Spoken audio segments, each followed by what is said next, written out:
Good afternoon, seventh grade. We are going to pick up where we left off yesterday, but I'm having trouble remembering exactly where we left off. So we're going to review for just a second while we all get caught up to where we are now. Let's see.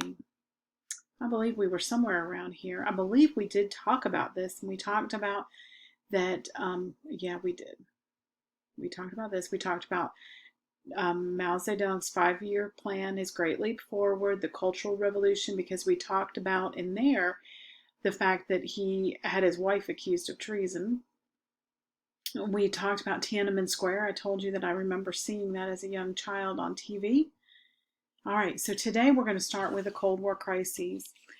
Now, what we've been talking about here is the Cold War, and that seems like such an odd name. Why in the world would somebody call it a Cold War? Well, this is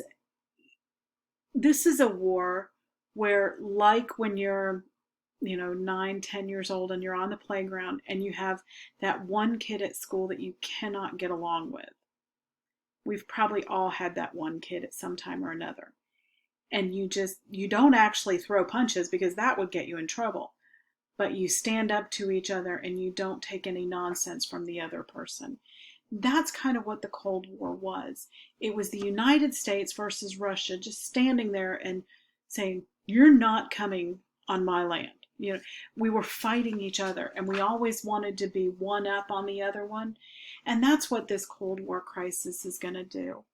The first thing we're going to talk about is the Berlin blockade. Now I'm going to show you on the next slide. In fact, let me go to that slide. Let's look at this slide first, and then we'll go back.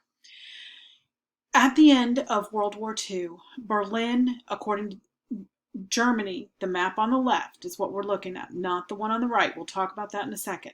The map on the left is what Germany was divided into after World War II. Each nation that had won World War II was given a piece of Germany to help restore and recover, restore a government, get them back on their feet. The red area was given to Russia, the green to Britain, the yellow, orange, whatever color you want to call that, was the United States, and the two little blue pieces were France. Now, we were supposed to go into this area, help it recover, and then set up a government and leave. That was the plan. But some weirdo had the idea that if we were going to divide up the whole country, we needed to divide up the capital too. So when you see that little dot within the red area, yeah, I do have right here, that's the capital of Berlin. And it too was divided into 4 separate regions, one for France, one for Germany, one for Russia, and one for America.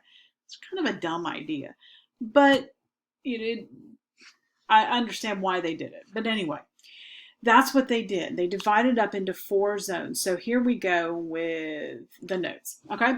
So the Soviets, because they could, blocked all the access through East Germany into West Berlin. Now I'm going to go back to the map again, okay? So what happened is these 3 areas, the green, the yellow, and the blue, were all reunited, right here, into one country and given a stable government. They had a republic. Konrad Adenauer took over. They were doing well, restoring things and building back their infrastructure, doing great. We also did the same thing in the city of Berlin. We united our 3 portions, helped them get established, and moved out. But Russia wouldn't participate. They're communist, and they wanted a communist government. So since they completely surround Berlin, they just decided that, fine, we're going to cut you off.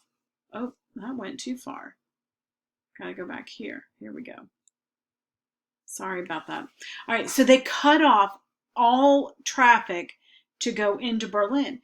So we couldn't get from West Germany, which is what that side was called that was free, into West Berlin because the Soviets wouldn't let us in. So what are we going to do? We can't let those people starve, which is what the Soviets were going to do. So we took the supplies in by airplane. We airlifted into the city all the supplies they would need: gas, food, paper products, everything they needed. And we did this consistently. Britain helped us. We would have, at the height of the Berlin airlift, we had a plane landing in that town every 90 seconds. We just kept going. We were not going to give up and not let Berlin fall to communism. And eventually, the Soviets gave up. And they said, fine, whatever, you can use the roads. And they let us take our supplies into West Berlin without having to airlift them in. So this is one of many victories, really, for the United States after World War II in our fight against communism. Okay, let's move on to our next subject, the Korean War. You may have grandparents that served in the Korean War. Grandparents or aunts or uncles, great aunts, great uncles, that kind of thing. Korean War was fought from 1950 to 1953.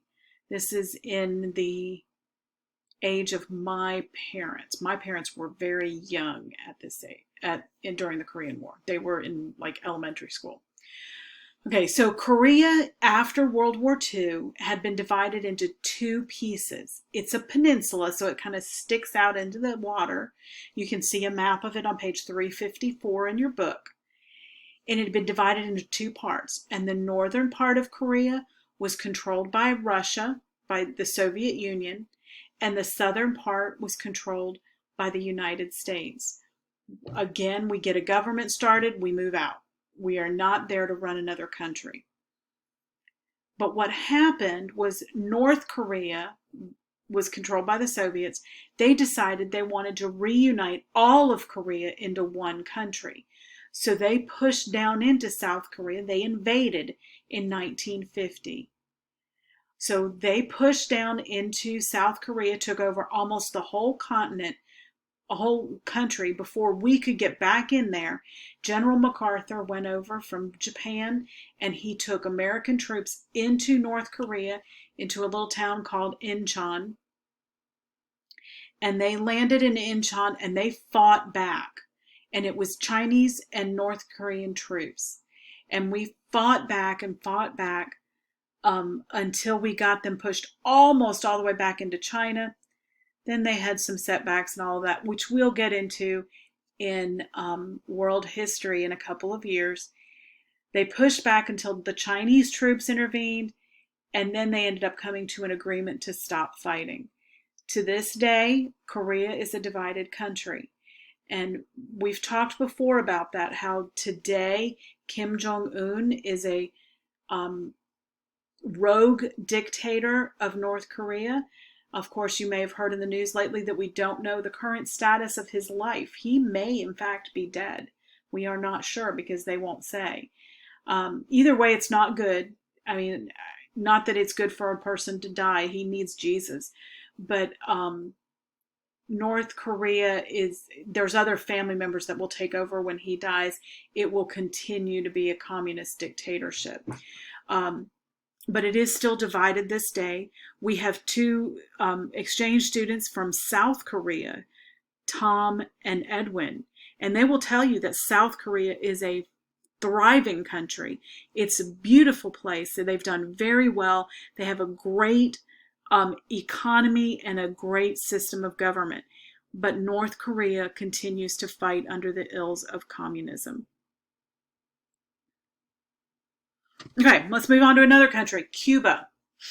We may not finish this. That's okay. We're good. All right, if I don't finish today, I'll go on tomorrow. The Soviets had, Cuba had fallen to Fidel Castro in 1962. No, it was before then. Cuba was under the control of Fidel Castro. He was a communist dictator.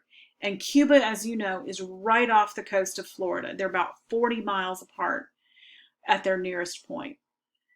Well, Castro was good friends with the Soviet Union, the communists.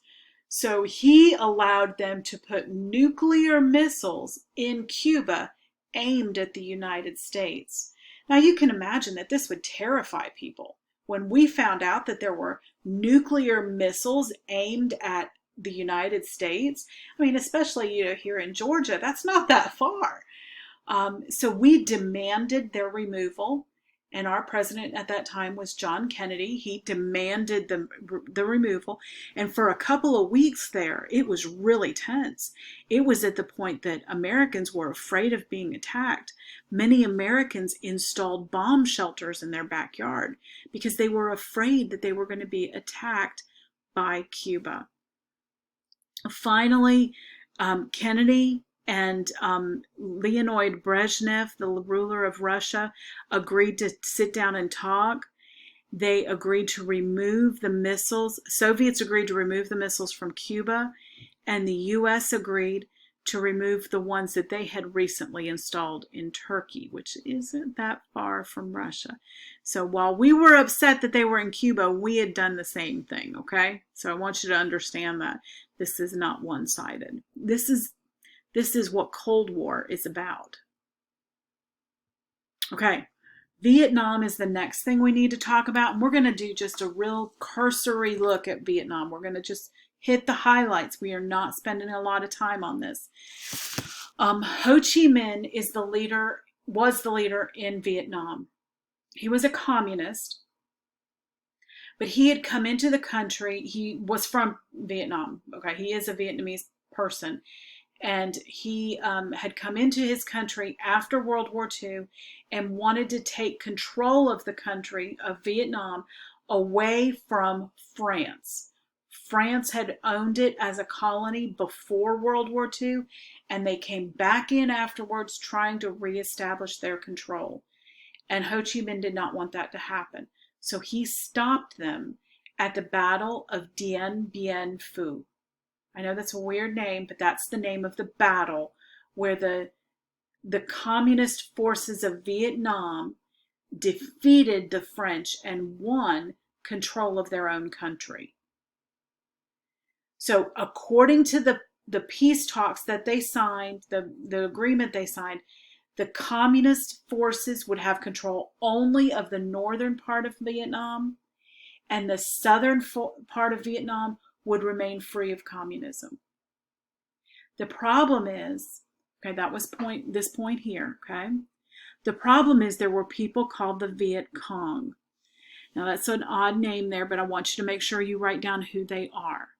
These are Southern Vietnamese residents. They belong in South Vietnam. They're Vietnamese people. But they were sympathetic to the communists. They wanted communism in all of Vietnam. They wanted to reunite the whole country into one country and be communist. So they were living in the South where it was free, but they wanted communism. So they were going to act like spies, okay? And try to get communism to be in the entire country and reunite the country. So we're going to have trouble with them, okay? So the U.S. and other nations begin to help support South Vietnam and help it establish itself as a republic, as a free country. Okay, so we're going to stop right there, and we'll pick up with that tomorrow, okay? I hope you all are having a great day. If you have questions or problems, please let me know, and I will be happy to help you, okay? Have a good day.